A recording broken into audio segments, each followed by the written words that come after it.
So I think it's a couple different things. It starts with presenting similar pictures to defense, but layering different concepts around them. One of the ones that is a really famous example was what a lot of people thought of when he came from Atlanta to San Francisco, and that's the kind of complementary nature of a concept that he calls blazer and then the blaze out. Without pictures, it's difficult to describe, but blazer includes kind of like this deep over route. It's a Julio Jones special, right? Well, then you run that deep over route, but instead you kind of like basically break it off and break to the sideline. So everything to the defense looks and feels like blazer, and then all of a sudden you break that route out, and now the defense is like, oh no, but it's like late in the down. What if that happens? So everything's about pattern recognition for defenders, and they're like, I've seen this pattern, I've seen this pattern, I've seen this pattern until they haven't, and that's really difficult for defenses to defend. And it's not just in the passing game where that happens; it's also in the run game. Everyone knows Shanahan runs the wide zone. That's great. But now you often see those wind back runs. And that wind back run is a great counter to the wide zone because you see, again, same picture. Okay, my keys are telling me everyone's flowing to one side. But now it's actually designed to cut back. And so now it's like, I've got the picture. Let me go ahead and run aggressive to this gap. Well, the more aggressive you run what you think is play side, the easier it's going to be to cut back. And then you layer onto that the formational versatility that Shanahan can bring with Debo in the backfield, CMC out wide. Now you just have so many things to worry about as a defense that you play slower. And if you play slower, you're not playing as effective as you can be.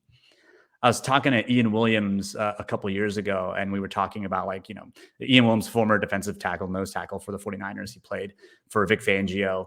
And he was talking about how they would talk a lot about how players are computers.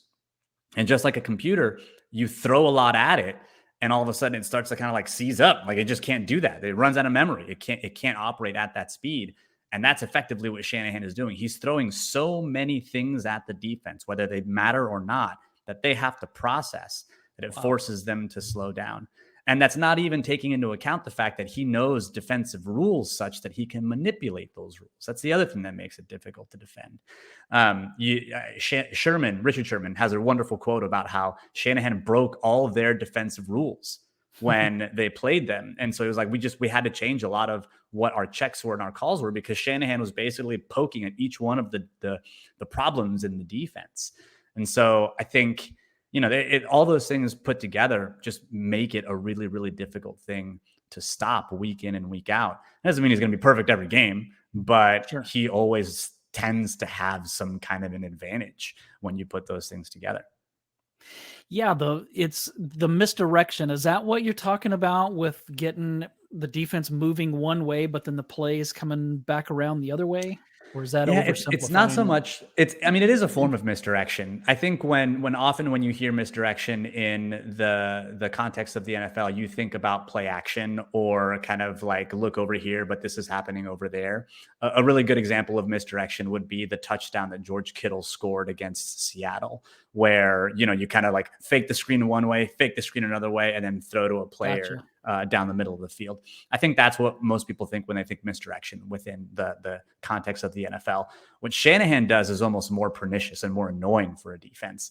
It's that even if you just run the play the way it's supposed to be run, it looks like 3 other plays that the Niners have run before.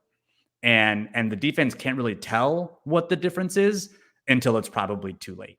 Yeah. And he does this with route combinations and route stems. Like, he's got, and the way they name stuff is really funny, but like you've got stick and tree, it's like stick is just a short route, but then tree is like, it looks like stick until it's not, right? And then it's a little bit longer route, so it's little things like that, like, blaze, blazer, blaze out, like it's a lot of times it's in the names that the concepts are related, but he thinks about that. He thinks, okay, it's going to look like this until it doesn't. And that is even if you're just running the play as it's supposed to be run. And as a play caller, he's also really good at stacking those things together. He's not calling plays in a vacuum. He's calling plays to see how the defense reacts, and then has a bevy of options based on how the defense reacts to attack those things. Yeah. It's something that's really hard to replicate, but he can do it. And it's why he's such a good, offensive play caller and system designer.